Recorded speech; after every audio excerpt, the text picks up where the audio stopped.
नमस्कार प्रेक्षको, C news Pune वृत्तदर्शनमध्ये आपले स्वागत. पुण्यातल्या पुणे श्रमिक पत्रकार संघाचा 85वा वर्धापन दिन अतिशय दिमागदार पद्धतीनं साजरा करण्यात येतोय.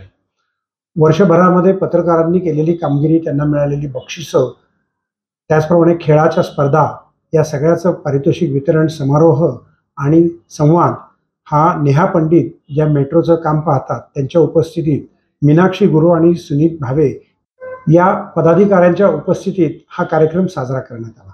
ही सबमिटनीस होत्या आणि विशेष म्हणजे त्या बिनविरोध खरं तर आल्या होत्या. त्यामुळे निवड पत्रकारितेबरोबर माझा फार जुना आणि घनिष्ठ संबंध आहे. माझे आजोबा म्हणजे माझ्या आईचे वडील हे एक थोर स्वातंत्र्य सैनिक होते.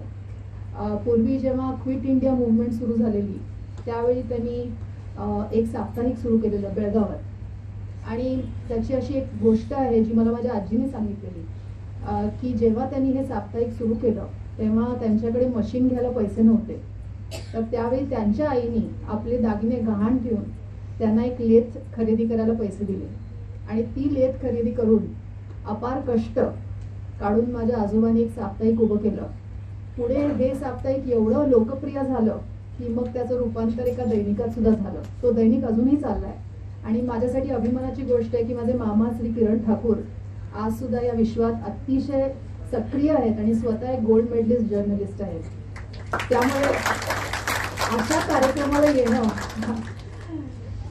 एक प्रकारे मला होमकमिंग सारखं वाटतंय. गोष्ट आहे की जरी मी स्वतः पत्रकार नसले तरी लहानपणीपासून आमच्या घरी ज्या गप्पा गोष्टी व्हायच्या त्यामध्ये हे विषय सतत डिस्कस केले जायचे. समाजासाठी काय केलं पाहिजे किंवा वेगवेगळ्या चळवळी. माझे मामा सुद्धा सीमा प्रश्न किंवा महाराष्ट्र एकीकरण समितीच्या कामात सतत सक्रिय असायचे. त्यामुळे या सगळ्या गोष्टी मी लहानपणीपासून ऐकल्या आणि पेपर कसा चालवतात, प्रेस कसा चालतो, प्रेस तर अगदी मी जवळून बघितलं. आम्ही अशी लहान असताना नेहमी प्रेसमध्ये जाऊन बसायचो. त्यामुळे मला एक आत्मीयता आहे आणि मी स्वतःला भाग्यवान समजते की अशा कार्यक्रमासाठी तुम्ही मला आज आमंत्रित केलं. आता जर बोलायचं तर ह्यातली जी विशेष गोष्ट आहे ती अशी आहे की हा प्रोजेक्ट PPP तत्वावर अवॉर्ड केलेला प्रोजेक्ट आहे. जनरली तुम्ही बघता की शहरात मोठे मोठे इन्फ्रास्ट्रक्चर प्रोजेक्ट्स होतात. ते प्रोजेक्ट्स मोस्टली सरकारतर्फे किंवा सरकारी संस्थांतर्फे बांधले किंवा डेव्हलप केले जातात. पण हा प्रोजेक्ट विशेष अशासाठी आहे की भारतात टाटा ग्रुपतर्फे पहिल्यांदा एक metro project as a developer आम्ही डेव्हलप करतोय. टाटा ग्रुपनी पूर्वी टाटा प्रोजेक्ट्स हे आमच्या एका कंपनीद्वारे बरेचसे प्रोजेक्ट EPC तत्वावर केलेले आहेत म्हणजे ॲज अ कॉन्ट्रॅक्टर. पण डेव्हलपर म्हणजे स्वतः मालक बनून तो प्रोजेक्ट अगदी डिझाईन करून त्याच्यानंतर त्याच्यासाठी फिनान्सची बांधणी करणं, तो नंतर ऑपरेट करणं आणि त्याच्यानंतर परत सरकारला तो परत देणं. हा जो एक पूर्ण ती जी सायकल आहे ती सायकल आम्ही आता टाटा ग्रुपतर्फे करत आहोत. यामध्ये आमचे पार्टनर आहेत सिमेन्स, जी जर्मनीची एक खूपच मोठी आणि आपल्याला सगळ्यांना माहीत असलेली प्रख्यात कंपनी आहे. त्याचबरोबर हा प्रोजेक्ट दिलेली जी गव्हर्नमेंट संस्था आहे ती आहे PMRDA. आणि अशा प्रकारे हे सगळे एकत्र येऊन हा प्रोजेक्ट बनवत आहेत. जवळजवळ 7,000 कोटीपेक्षा जास्त कॉस्ट असलेला हा प्रोजेक्ट आहे. आणि तुम्हाला माहीत असेल याचा रूट असा आहे की सिव्हिल कोडपासून अगदी हिंजवडीपर्यंत ही अलाइनमेंट जाईल. आणि महत्त्वाची अशासाठी आहे ही अलाइनमेंट कारण आपल्या ज्या पुण्यात 2 जे IT हब्स आहेत, एक आपल्या पश्चिमेकडे आहे, पूर्वेकडे आहे, त्या दोन्ही IT हबना जोडणारी ही एक इम्पॉर्टंट अलाइनमेंट होऊ शकते. त्याच्यासाठी आता ऑफकोर्स आता आणि एक पुढचं एक्सटेन्शन पण प्लॅन्ड आहे. ते जेव्हा होईल तेव्हा होईल. पण आमचा असा प्रयत्न आहे की लोकांचे जे हाल होत आहेत तिथपर्यंत पोचायचे ते जास्तीत जास्त कमी व्हावेत आणि लोकांना एक सीमलेस एक्सपिरियन्स मिळावा. आणि त्यासाठी आम्ही मेट्रो लाईनचे जे पहिले 2 रूट आहेत त्यावर सुद्धा आम्ही मेट्रो लाईनच्या ऑफिशियल्स बरोबर बरेचसे आता डिस्कशन्सही करतोय की कशा प्रकारे आपण युजर्ससाठी एक्सपिरियन्स जास्तीत जास्त कम्फर्टेबल आणि सीमलेस करावा.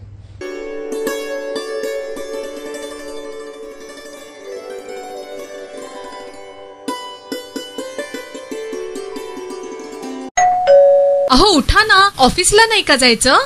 अगं मला आज फ्रेशच वाटत नाही, काही करायची इच्छाच नाही. अहो मग तुम्ही आजपासूनच न्यू युनायटेड फार्मसीचे गुड मॉर्निंग चूर्ण घेणं सुरू करा. अपचन, मलावरोध, बद्धकोष्ठ, आम्लपित्त आणि पोटाच्या तक्रारींवर खात्रीशीर आयुर्वेदिक उपाय. गुड मॉर्निंग चूर्ण. 35 वर्षांपासून सगळ्यांच्या पसंतीचे गुड मॉर्निंग चूर्ण औषधांच्या प्रत्येक दुकानात मिळते.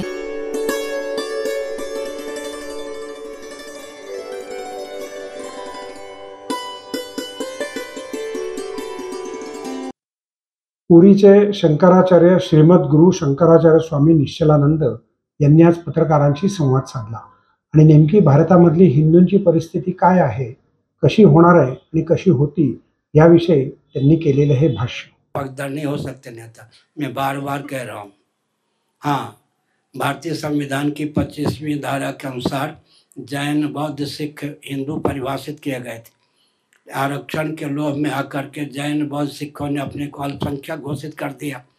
कदाचित भारतीय संविधान की 25वीं धारा की धज्जी न उड़ाई गई होती, जैन, बौद्ध, सिख भी हिंदू होते तो जनसंख्या की दृष्टि से हिंदू विश्व में दूसरे स्थान पर होते, पहले स्थान पर पहुंचने का मार्ग प्रशस्त कर लेते. लेकिन जैन, बौद्ध, सिखों ने आरक्षण के लोभ में आकर के अपने को अल्पसंख्यक घोषित किया. उसी के देन है.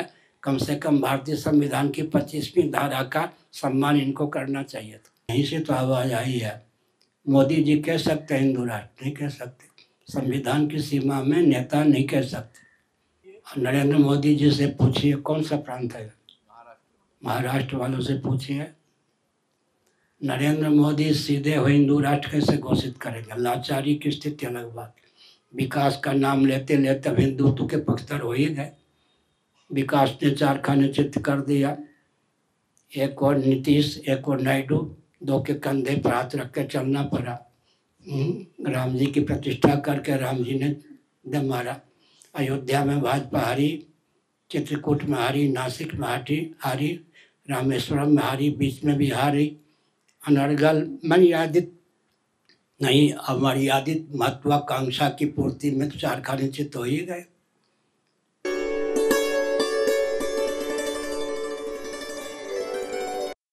शासकीय अधिकाऱ्यांचं मराठी साहित्य संमेलन आणि तेही पहिल्यांदाच पुण्यामध्ये आयोजित होत आहे.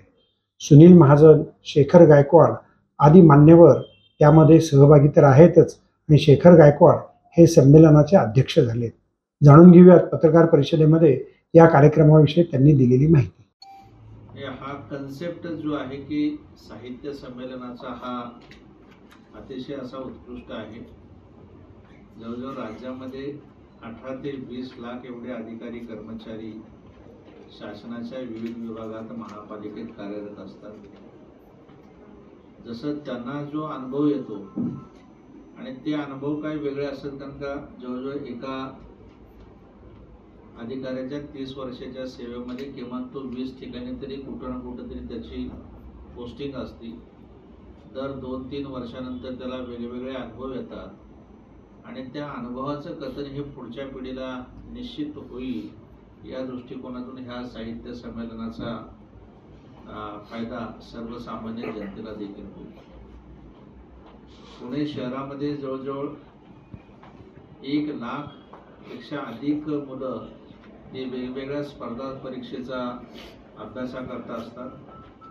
जवळजवळ सर्वच विद्यार्थी किंवा जे परीक्षार्थी आहेत ते महाराष्ट्राच्या अतिशय ग्रामीण भागातून ते आलेले असतात. त्यांना देखील ह्या अधिकाऱ्यांचा किंवा त्यांची ज्यावेळेस त्यांची निवड होईल त्या निवडीमध्ये शेवटी जे आहे की सुरुवातीच्या कालावधीमध्ये त्यांच्यावर जे काय संस्कार घडणार आहेत ते संस्कार निश्चितच जनतेच्या दृष्टिकोनातून फायदेशीर ठरतील अशी मला अपेक्षा आहे. महापालिकेचं एक कर्तव्य म्हणून या ठिकाणी जे आहे की या संमेलनाकरता मी सगळी मदत द्यायला मी तयार आहे आणि या प्रेसच्या माध्यमातून आपण देखील सर्वांना आवाहन करावं, कारण हे पहिलं अधिकाऱ्यांचं, शासकीय कर्मचारी आणि अधिकाऱ्यांचं साहित्य संमेलन आहे. एवढीच अपेक्षा मी आपल्याकडून व्यक्त करतो. धन्यवाद.